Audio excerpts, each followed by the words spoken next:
Okay, well, welcome everyone. I have myself, Courtney Woods, in the room. I also have Sarah and Ashley with me, and we are going to do a rundown of the FY21 year-end requirements, and then how we're going to get started fresh on the new biennium 21-23.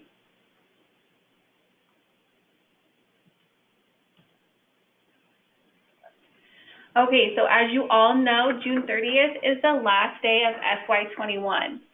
All grant funds from all programs must be spent by this date. If for any reason you're not going to spend all of those funds, please let us know as soon as possible. If you won't be able to spend them, I have the links down here to both the Operating Grants Return Form and the NRI Shellfish Return Funds Form.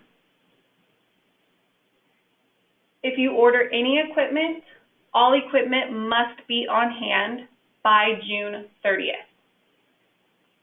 That's really important to remember. So July 1st, we are going to kick off a new fiscal year and biennium. So it'll be the start of FY22. And on July 9th, all of our grant contract closeout forms and final vouchers are due for all commission grants. And it's really important that you try your best to get all of your vouchers into us on time with the closeout forms on July 9th, because we have an extremely tight turnaround with OFM for us to turn around and get our books closed out with them. So please try your best to get all of the vouchers in with closeout forms on July 9th. I do want to highlight that there are two programs that require additional funding reports.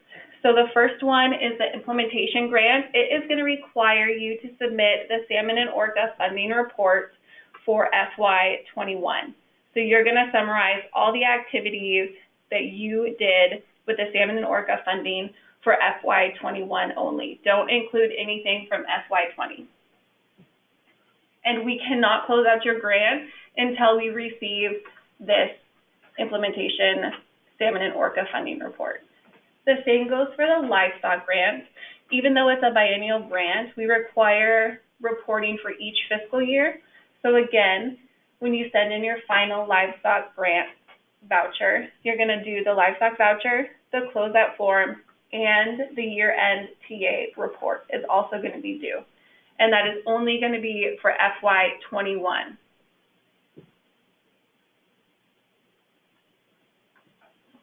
So now that is everything that's going to be due for you guys to close up and finish off FY21. And now we're going to get into the timeline for starting off fiscal year 22. So July 16th, all of the master contracts are going to be due to SCC. The district should have already received those master contracts. We mailed them quite a few weeks ago. So the 2 copies get returned to SCC. We will then sign both copies. One will be returned to the district for their files, and one will be kept at SCC. And it is important to note that the original signatures are still required on the master contract. July 30th is when the operating FY22 grant addendum forms are going to be due. And this is going to be for the implementation grant, prep, irrigation efficiencies, and engineering. So all of those addendums will be due July 30th. And please remember that the addendums require board approval prior to submittal. One optional form, if the district chooses to request, is an initial payment request form, and that will also come in July 30th as well if the district is requesting an initial payment on any of those 4 grant programs listed above. Because this is a new biennium, we have to start out with getting all of your new rates that you're going to be using for this biennium. So July 30th, the new district cost share resolution rate and the landowner labor rate is going to be due for each district, and it establishes the rate of reimbursement for cost share and for the landowner for the entire biennium. For the landowner labor rate, the maximum remains at $22 per hour, but the district can choose a rate up to $22 per hour.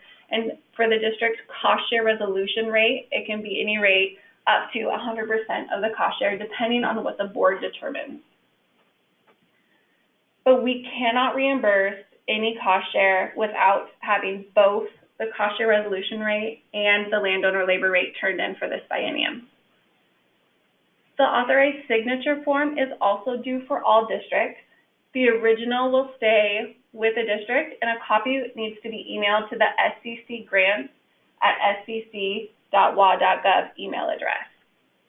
Even if there hasn't been a change from last biennium to this biennium, we require the new form be submitted for the new biennium, and anytime after if a change is made.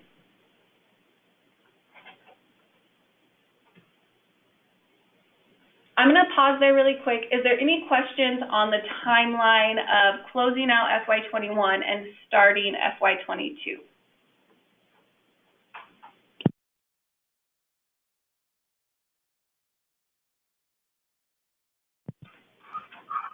Yeah, just a reminder for everyone, you can put your questions in the questions box, or you can raise your hand and just ask directly.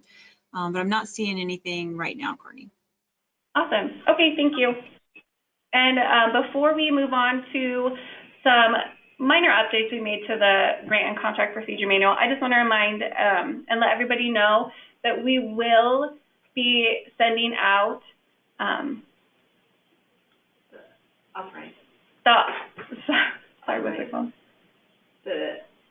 the memo for spending authorization for the new biennium and fiscal year. That will be going out here hopefully by the end of the week. We're just waiting on a couple more pieces to come in from OFM. And on that note, thanks, Sarah. We are still waiting on the appropriation report from OFM to know if the implementation grant will have to be split out into two separate funding like we did this year. We're hopeful that it won't, but we don't want to put anything out yet until we hear back for sure from OFM. Okay. I did actually just get one quick question in here. The question is, do grant closeout forms as well as returned funds form need to be completed even if the amounts are less than $500? Yes. You don't have to submit, if there's $500 left in your implementation grant, you don't have to submit a return funds form. You just note that on your closeout form. If right now you have funding left over that you want to return, that's when you would utilize the return funds form. But if you are returning funds, you know, with your final voucher, then it can be noted on the grant closeout form. And the only time we require an explanation is if there's over $1,000 being returned.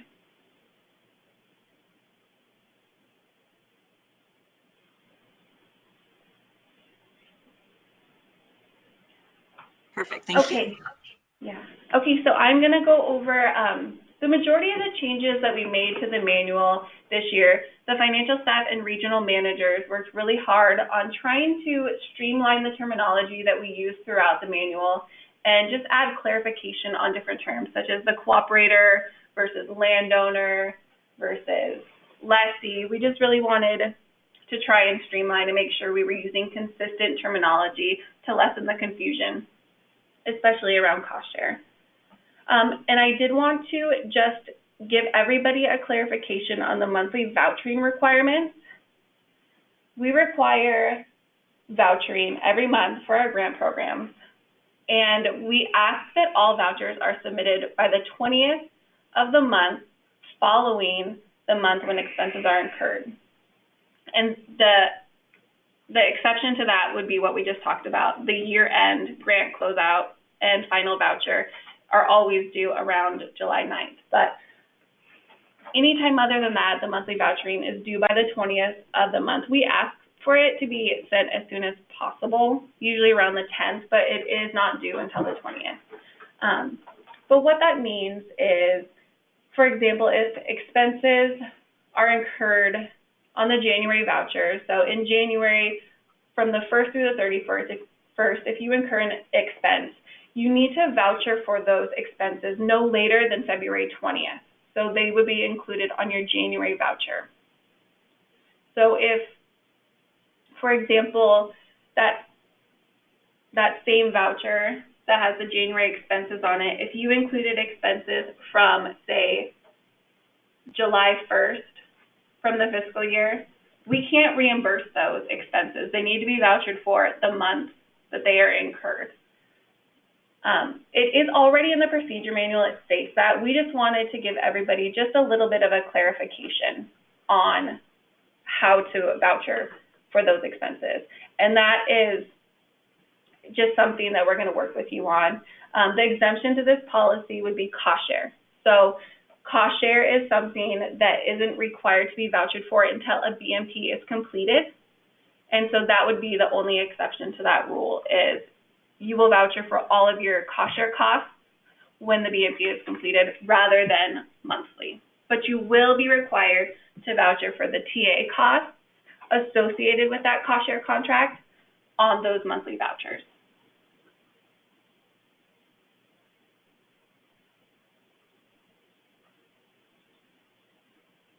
We've had some changes to the cultural resource program. So we're no longer going to have a standalone cultural resource grant. We're going to try and streamline it and make it a little easier for folks when they voucher for cost share. And now you will voucher for all of the costs associated with cultural resources based on what project it is for. So if you have an NRI funded project and cultural resources is required, then you will voucher the NRI grant for those costs. And what SEC will do is we will add a new outcome under the NRI grant in that example, and we will amend the funds into that grant and reimburse you that way. That way we can lessen the burden on you guys. You don't have to voucher for a whole separate grant program. You can just voucher for it based on what program the cultural resource costs are incurred for. You will still have to submit a cultural resource complied statement form for every cost share that you do. Again, we're just making it easier for you guys to voucher for the cost, and we're going to keep it under whatever grant program is funding the project.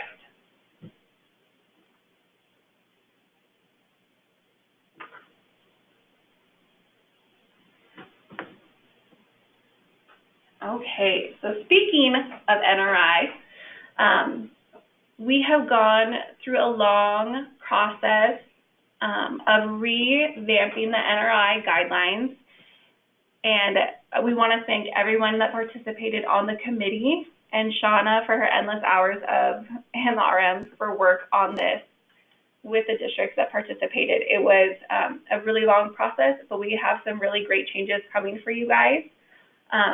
But it will be a little different. So if you have any questions along the way, contact your regional managers or the finance staff, and we will try and guide you through this new process change.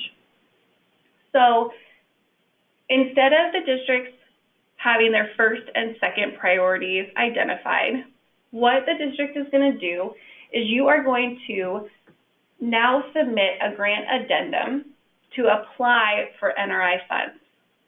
And each conservation district can apply for an equal share of funding. And this is for all ready to fund cost share projects. They still have to be in CPDS, but you guys will be able to, at the local level, decide which projects you're going to fund with the funding. So that being said, the maximum amount available to each district in the 21-23 biennium is $78,666. So that is what we got from the legislature, taking out some holdbacks, and then every district has the exact same amount of funding available to them.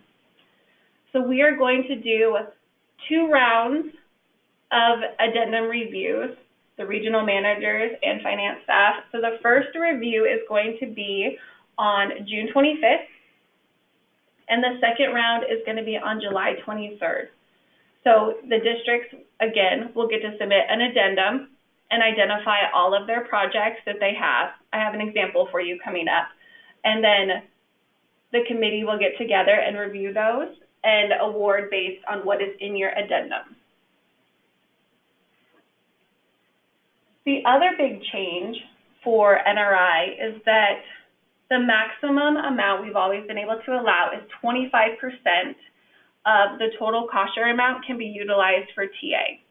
So that is going to remain the same, but instead of the technical assistance being for each individual project, now it's going to be the first outcome of your grant, and the TA is based off all of your projects put together, and the district will get to decide how much TA is going to be allocated to each project. So you'll just voucher for it under one outcome, all of the technical assistance. We recognize that some projects are smaller and they don't need as much TA as the larger ones, and the larger ones need more. And so we hope that this will be able to give you guys more flexibility in the way that you can use and allocate your technical assistance funding. So for example, if you get the full allotment of $78,666, then the TA allocation for your NRI grant would be that $19,666.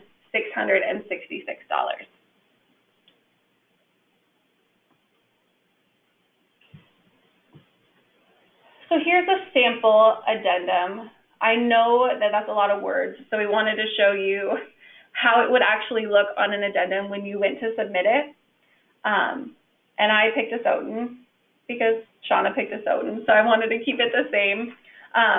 So basically you'll see it, you fill out your addendum same as you do for most other grants. So for your NRI grant, you would put your total grant that you are requesting funding for. You're requesting the full amount for $78,666. And we broke it out into 4 outcomes.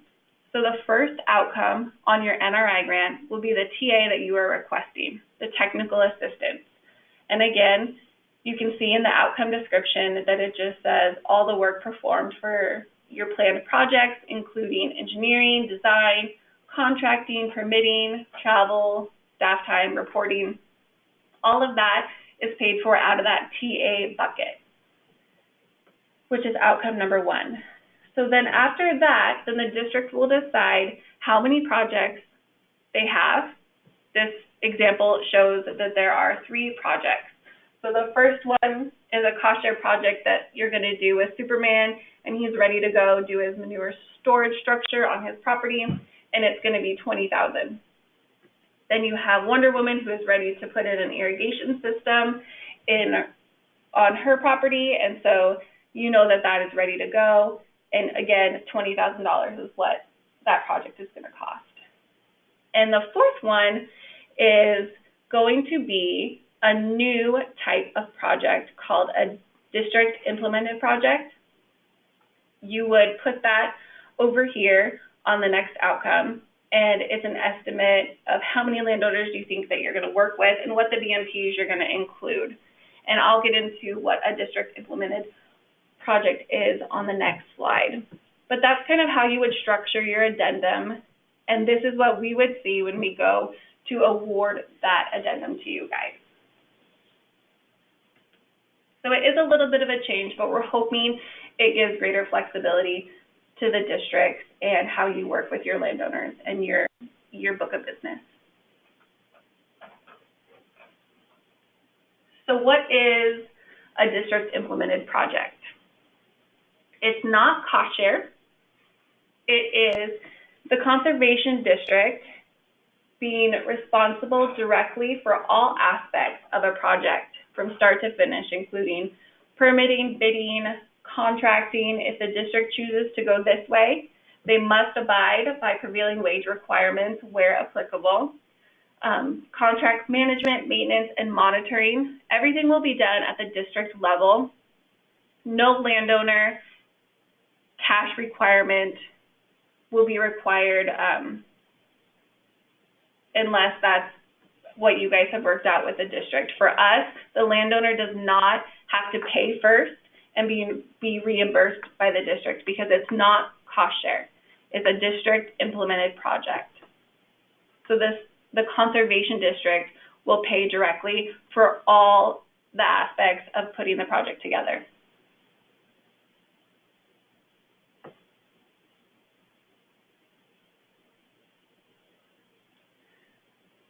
For district implemented projects, a new landowner agreement template we have for the district is optional, but the district can have its own template as well. You can work with your regional manager on how to choose a template or make a new one, whatever works best for your district and your board members.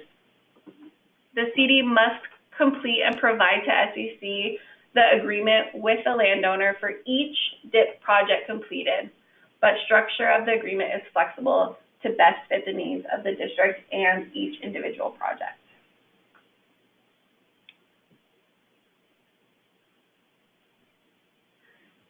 So I have a couple examples of maybe what a good a district implemented project might be. A good example would be a wildfire resiliency project. So some chipping, thinning trees, pruning throughout a neighborhood. There's numerous landowners that are going to be participating. We found that sometimes when contractors are coming to do the work, it's very hard to break up the invoices between each of those landowners participating.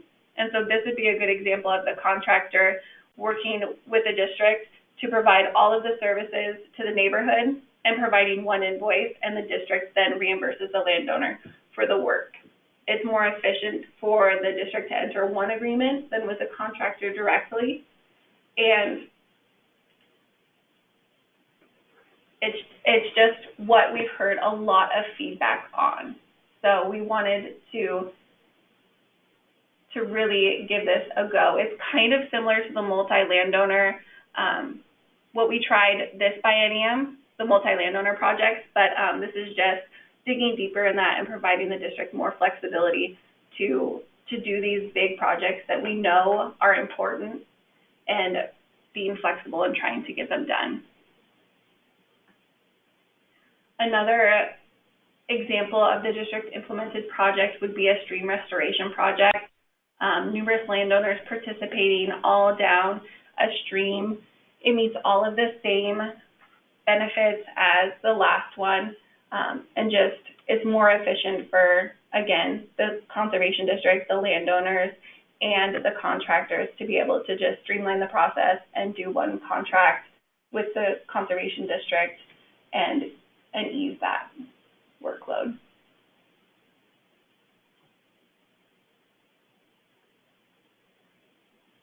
So that is, yeah, that I expect quite a few questions on here. That's a pretty crash course in the NRI new process. I hope that a lot of you were able to join the presentation that Shauna did a couple weeks ago, and we have it recorded for you too. I've asked Mike Baden to join us today and help answer any questions related to this specific topic. And so if you could unmute Mike and me and him can take the questions together, that would be awesome. Okay, are you ready for a question, Courtney? Yes. Okay, the first question is referring back to the timing of vouchers and charges. And she asked, what about credit card charges that are incurred, say, March, but the credit card statement doesn't arrive until April, so we end up vouchering in May?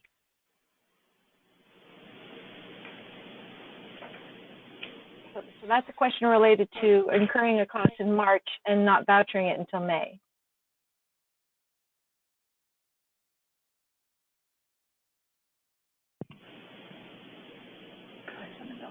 Yeah.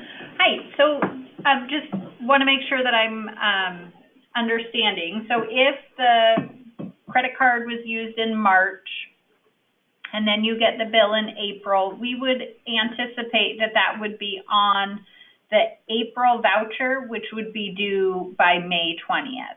We understand that, you know, with some of those things, it gets a little tricky to always be able to get everything on. And if you can show when you received that bill and when you paid that bill, that is one of those things that we do know there's the overlap. It gets a little trickier at the end of the fiscal year on that, because if it was ordered in June and you received it in June, it must be on your June voucher.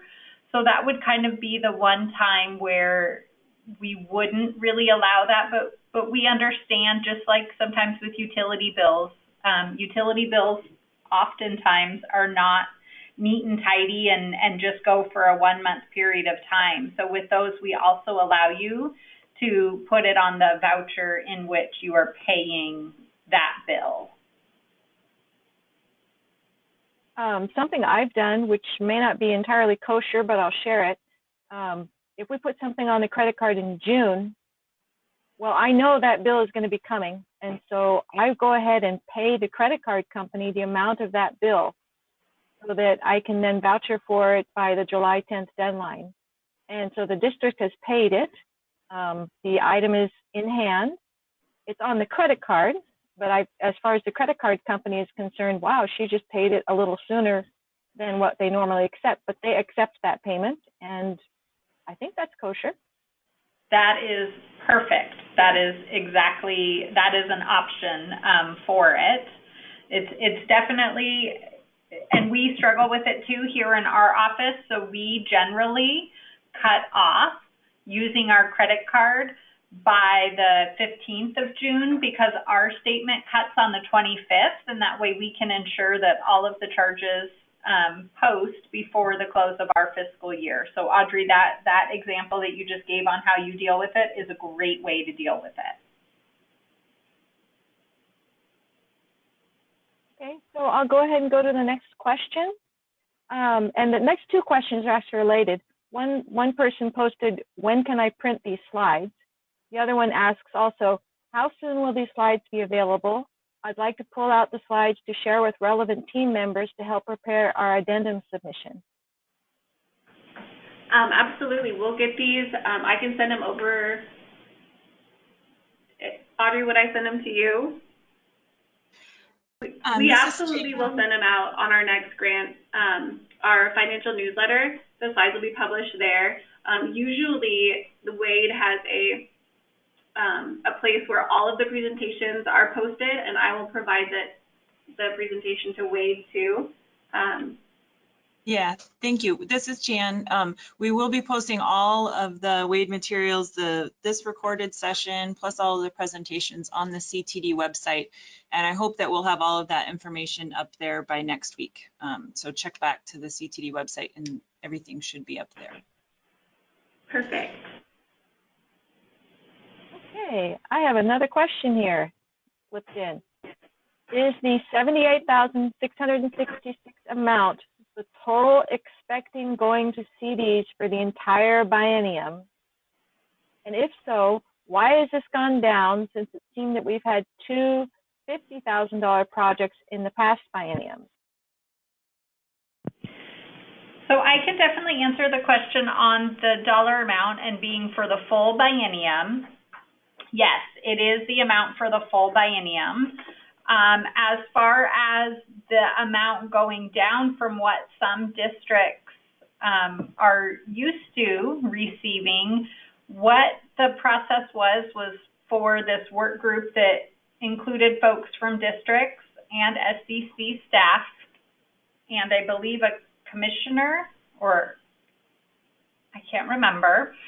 But I do know that they wanted everybody to be able to receive an equal piece and amount. And so what that happens is some districts that have received two $50,000 projects now actually will receive a little bit less. In the past, not every district has even had one project going forward. So what will happen is every district will be allowed to have the same amount. And then if after a certain amount of time, right now we're going to be reevaluating every 3 to 6 months, we'll be reevaluating what hasn't been awarded or what districts maybe have come back and said, you know, we sent in our paperwork for the full 78,000. We really are only able to get one project done.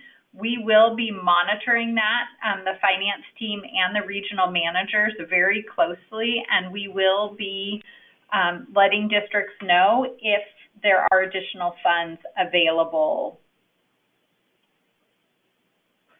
We also do have a small amount that we're anticipating to come.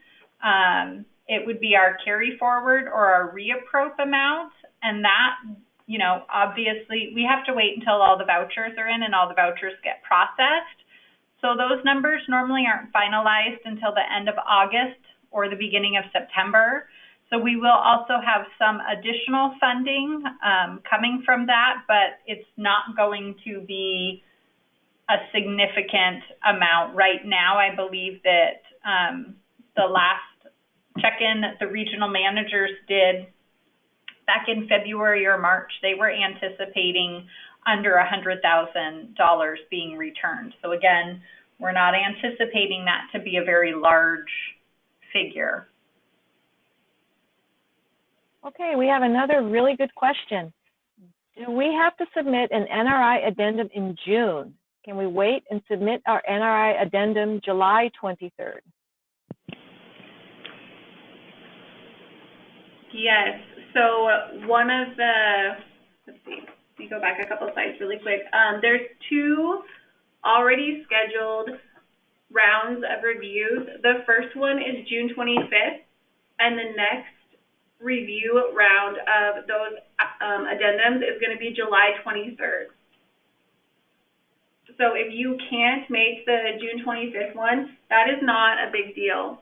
You can submit it on the 23rd of July, well, before the 23rd of July, because that's when we're going to do our next meeting. And they will still be included.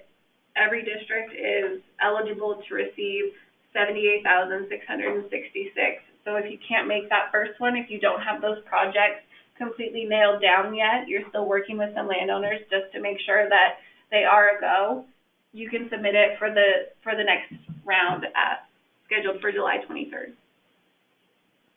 And you won't miss out on any funding. No, and if you want to unmute Mike Baden, he was joining us today to answer questions on this too. So. Sure. Yeah, can you hear me? Hi. Yes. Yeah, great. So yeah, like Courtney said, I think there's 2 scheduled review periods that we have on the calendar right now. But you know, one of the things, and I would again suggest, I know we recorded the webinar, and we'll make sure to get that posted. And I believe we've got we're working on getting an announcement out when that, you know, how to access that recording. That should be out fairly soon, I think. So. You know, please take a look at that webinar. But the other part of it is that you know, it was really important to the committee that that funding didn't just sit for a really long time. So, you know, what we'll need to do is that the money, the $78,666 is guaranteed to be held for 90 days after the start of the biennium. So by the end of September, you have a guarantee that funding will be there. You can submit an addendum between now and then and not run any risk of losing any of that funding, because we know it's going to take time for some folks to generate the projects, get details figured out and such. You know, however, the other aspect of that is that's held for that 90 days.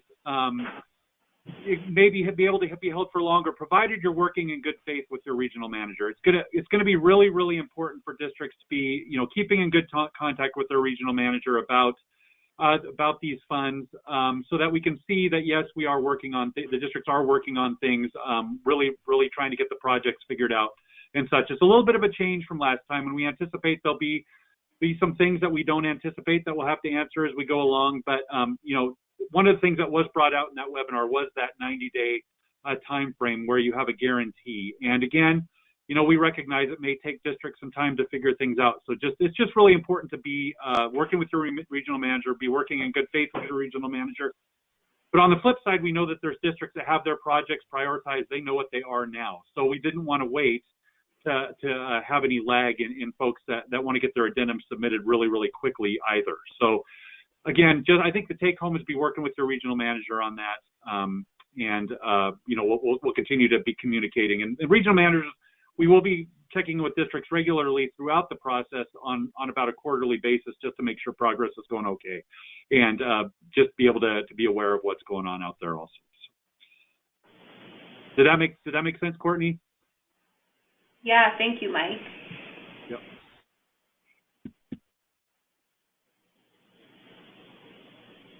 Did we have any other questions? I'm not seeing any more questions, Courtney. Okay, sounds good.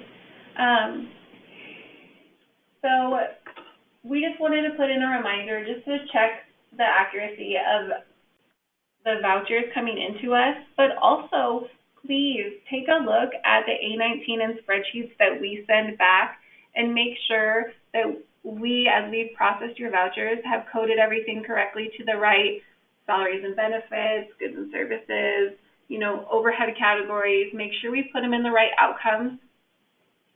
So on both ends, we just want to make sure that we're being accurate. It's why we send you those spending updates too. And sometimes on some of those shellfish and NRI grants, when you get lots of outcomes going, it can get a little confusing on both ends. So again, please check your vouchers on your end when you send them in for accuracy, and on the way back when we send it back to you, make sure that we haven't made a mistake too. That will be helpful for both of us going forward. So we're not catching things, you know, 3-4 months down the road that we've made a mistake on. That would be just great. So I'm going to hand it over to Ashley, and she is going to give you guys some updates on travel.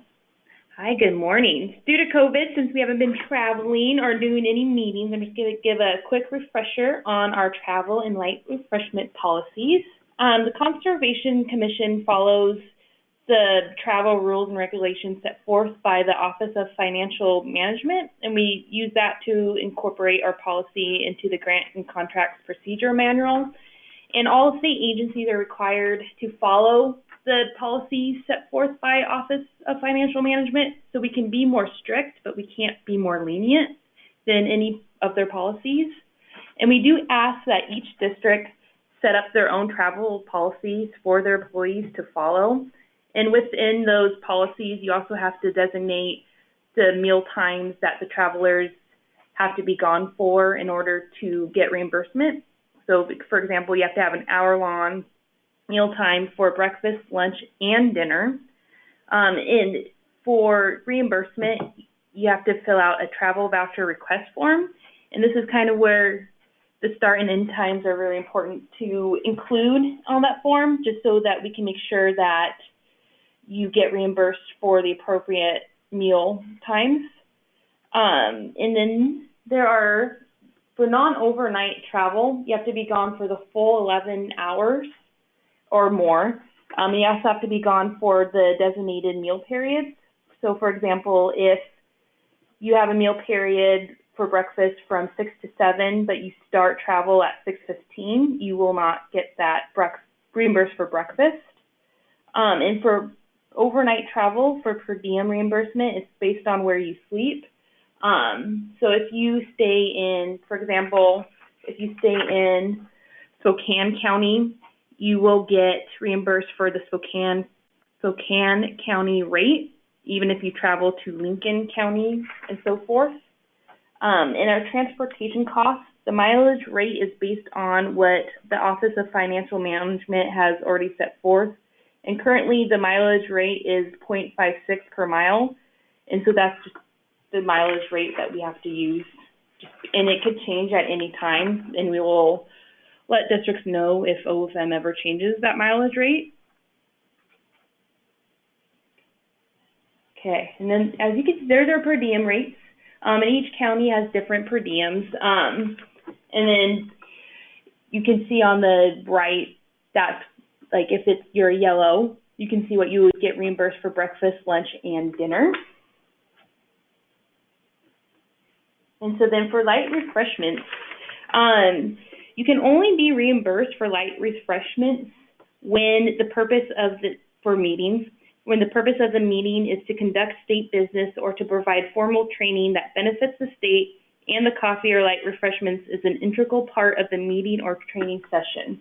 And each district has to have a policy when being reimbursed for light refreshments. And the requirements for reimbursements, each district, to be reimbursed, you need a receipt, list of attendees, copy of agenda, and a pre-approval form. And the form must document that coffee and light refreshments was an integral part of the meeting. And if the district has a policy to provide meals with meetings, the pre-approval form also needs to document it was an integral part of the meeting. The Conservation Commission does not allow meals with meetings to be vouchered for under any grant program. And for light refreshments, that just includes coffee and non-alcoholic beverages and in-between meal snacks. And an example of in-between meal snacks is donuts, sweet rolls, nuts, and fruit and cheese. And anything kind of bigger like pizza, sandwiches will not be reimbursed.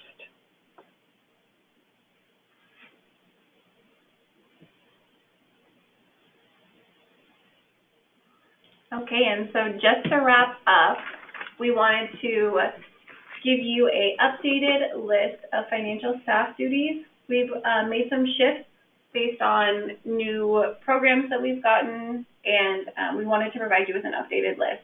So Melissa will now be responsible. She is our CPDS guru. You'll hear from her today on some CPDS updates. If you have any questions, she's your one you want to go to for CPDS. CREP, NRI, and Shellfish. Carla does all of our agency contracts, and she also does VSP. Ashley works with Sarah for the agency accounting. She also is going to do the CTD, engineering, Envirothon, and irrigation efficiencies grants. Sarah is in charge of everything SCC financial-wise, so all of the budgeting, agency accounting falls on her, and she oversees all of us as well. And then I'm going to be doing the new DOH grants. The Financial Times newsletter will come back to me. Carla did it while I was out, which I really appreciate.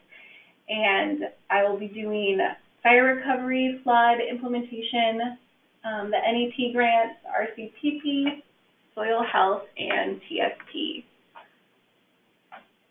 So with that, looks like we have a couple minutes. Do you guys have any questions on anything we covered today, or any questions in general on closing out the fiscal year, restarting the new fiscal year? Hi, Courtney. I don't see any questions yet. I expect there will be some, but what are DOH grants? So there are a very small number of grants.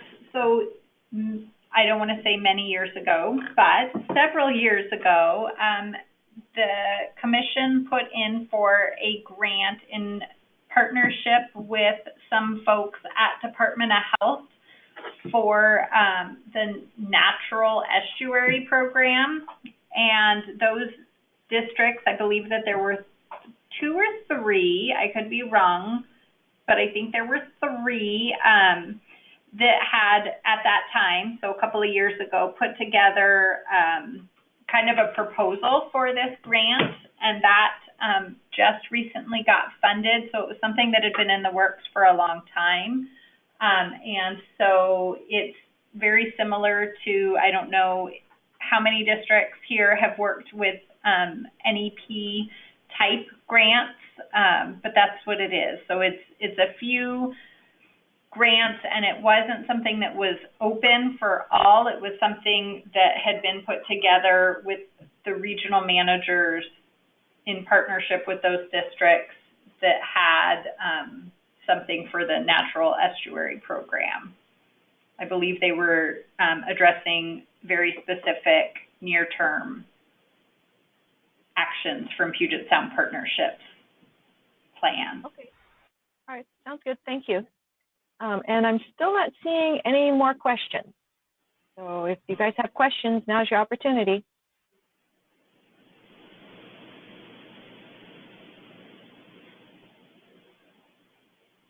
I'm tempted to start saying going once, going twice.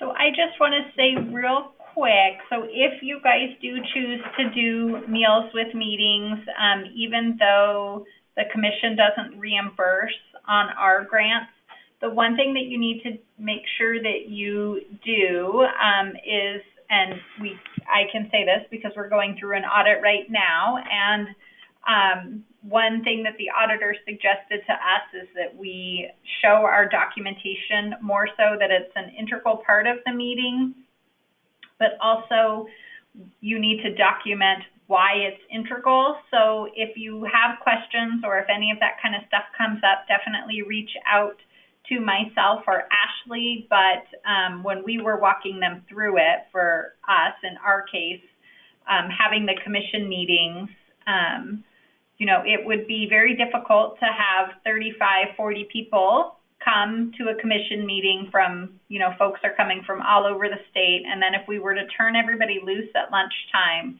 it would be difficult for us to be able to get everybody back within a half an hour. And we try not to take more than a half an hour to 45 minutes for those lunches because we want to be respectful of everybody's time and try to get everybody back out. So I guess my only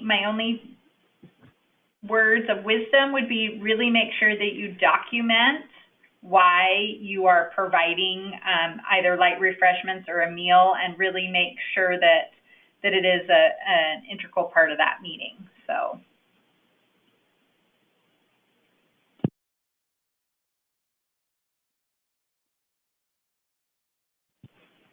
That's good to know. Thank you. So I guess with that being said, we want to thank everyone for all of their hard work this year. It's gone extremely smooth, and it's just been a great year. So thanks for getting all your documents to us on time and accurate and everything else. Challenging COVID times, but we made it through, and we're looking forward to 2021.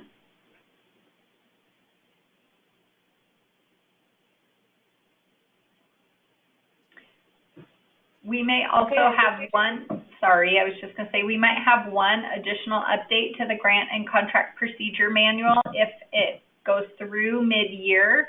The SCC is working on an electronic signature policy, and we would like to incorporate that into the grant and contract procedure manual because we know everybody really has been working hard this last year and trying to find workarounds. So that is something that you might see an update or a change come through partway through the year. We try really hard not to update the manual mid-biennium or even mid-fiscal year, but that is something that we know a lot of districts really could benefit from and have been asking for, so we are still working on it. So I just wanted to let you guys know that as well.